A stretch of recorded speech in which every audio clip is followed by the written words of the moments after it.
Bom dia, gestão esportiva. Tudo bem com vocês? Passando aqui rapidinho no nosso Breaking Sport News, juntamente com nossa proposta de convite a um momento, uma pausa, do vai um cafezinho aí ou uma água. Hoje, trazendo um copo d'água com gás, para quem gosta. Quem não gosta de água com gás geralmente diz assim, eca. Mas essa história da água com gás é bem interessante. Eu aprendi a gostar de água com gás justamente em campo, na obra, quando eu não confiava naquela água que me ofereciam sem gás, né? Principalmente sem rótulo, melhor dizendo. Chegava assim, vai uma água aí e tal, e aquela água com o mesmo preço da normal sem rótulo. Eu disse, não, muito obrigado, tem com gás aí? E olha que eu não sabia nem como era com gás aí. Eu experimentei e gostei, né? Pô, um prazer de beber uma coisa diferente na rua. Como não tem contraindicação, até onde eu saiba, eu vou tomando uma aguinha aí com gás. Mas hoje o tema oportuno, nessa rápida passagem aqui, é falar sobre comunicação no meio esportivo. E é interessante notar que às vezes você tem um fato assim novo e os arquivos da memória desencadeiam tudo para lembrar de outros fatos. Recentemente no futebol brasileiro, vivendo em época de pandemia, sem torcida, nunca foi tão comum aparecer os áudios dos contatos, as conversas entre jogadores de futebol, técnico com futebol, técnico com imprensa ali do lado, o técnico com o quarto árbitro, e mesmo às vezes as discussões em campo. Uma linguagem bem raiz do chamado futebolês. Quem é do meio do futebol, profissional, amador, pratica esporte, sabe que existe um linguajar próprio, muitas vezes estranho para quem não é do meio, e a gente gosta de brincar assim, a geração Nutella, geração raiz.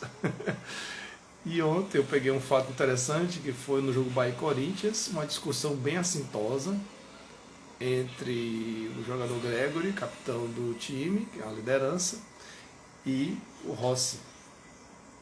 Não chegaram às vias de fato, até porque é previsto no regulamento da FIFA a advertência do cartão amarelo, até mesmo a expulsão, inclusive dos dois jogadores, se houver uma briga física, né, em via de fato. Ou mesmo palavras de baixo calão que ofendam a moral, os bons costumes.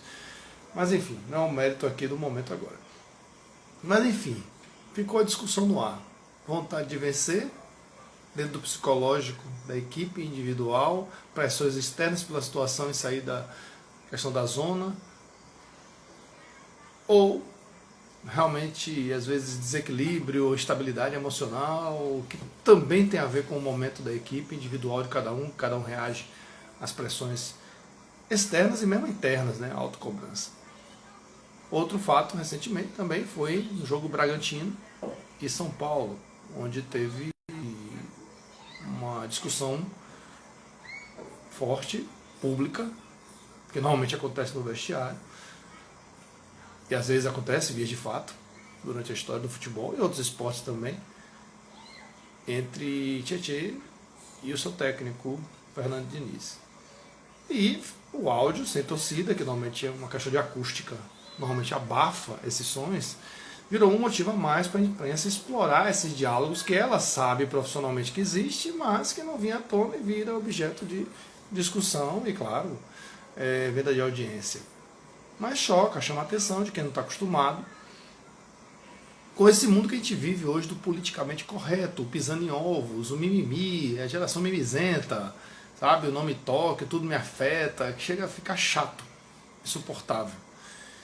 Então, a gente tem que entender que a comunicação, seja ela falada, escrita, o misto das duas, visual, sonora, ela tem toda uma questão de tom, circunstância. Então esse politicamente correto, meio hipócrita que a gente vive nos dias de hoje, que a gente pode dizer assim, não foi do coração, foi um momento do calor da emoção, foi do clima, que depois tudo é arrumado ali, é ajeitado, é harmonizado e não vem para as vias de fato. né? Não vira real.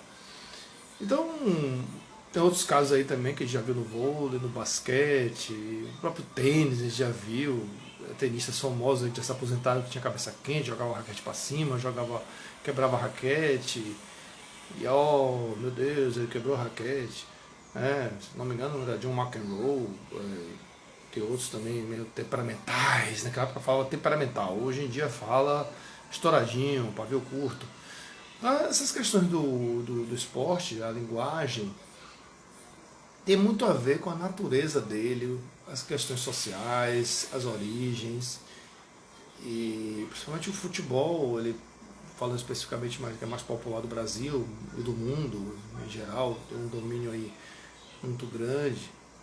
Existe isso também nas melhores famílias, digamos assim, nas melhores estruturas de futebol inglês, alemão. E hoje, claro, o que é mais grave aí, sem dúvida, é as questões racistas, as questões de homoafetivas, e volta e meia a gente tem questões culturais aqui também na própria América Latina, que às vezes é normal naquele país, mas pode não ser normal para o outro.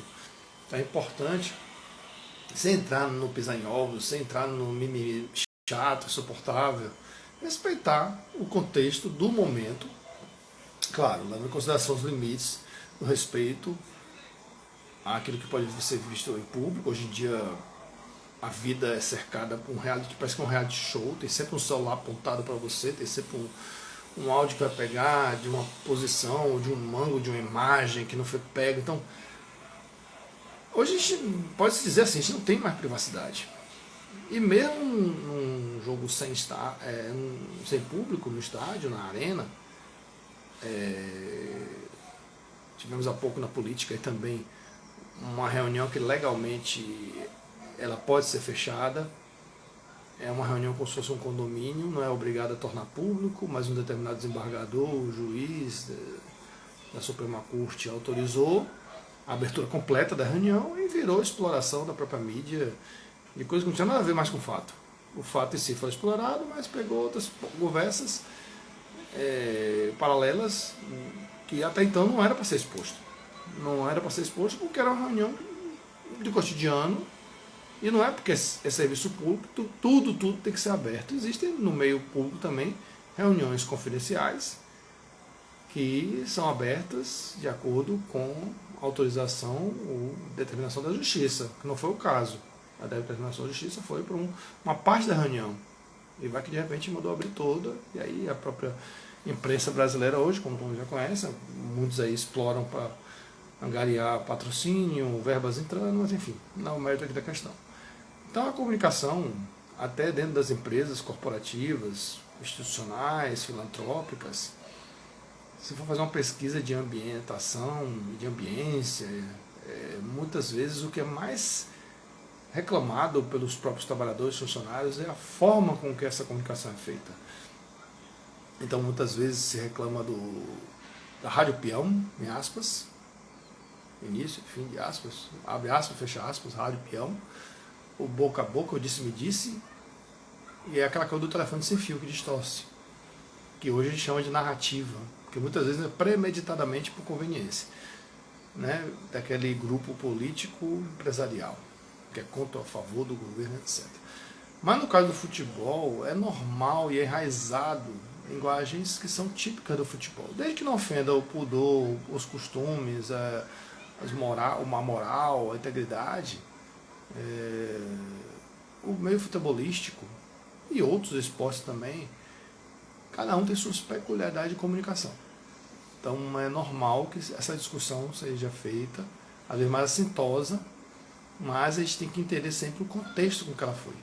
Então as palavras que o Fernando Diniz usou com o Tietê, por exemplo, o atleta profissional, claro que nas relações trabalhistas de trabalho, o Tietê se sentir lesado, ele pode usar os argumentos aí do assédio moral, porque foi público, os outros jogadores ouviram, a imprensa viu, o público viu, mas se contorna entre eles ali, vira coisa do futebol, segue adiante, cabe depois uma declaração pública aí, tá tudo bem, e acabou ou não, depende da política de cada clube. O que não pode é ter o desrespeito. Que talvez o que é desrespeito para um não é para o outro, né? Então a gente entra naquela coisa, de novo, do politicamente correto. A gente não pode medir as coisas pela nossa própria régua. Independente de que canto você está do mundo, que lugar você está do mundo, o que é normal para um país, culturalmente, para o outro, não é normal. Tem gente que acha isso aí muita frescura, mimimi. É coisa do futebol mesmo, não é. Claro que tem coisas que tem que ser eliminadas, a misoginia, a questão do homem e da mulher, tem que ser feito de forma igual, embora a gente saiba que há particularidades e peculiaridades na prática do esporte, do jeito de correr, de agir, tudo é diferente, a questão física, mas tratar a questão do gênero tem que ser respeitada de uma forma igualitária, até como, inclusive como torcida. Respeito a todas as mulheres que querem ver um bom futebol, que querem praticar o futebol.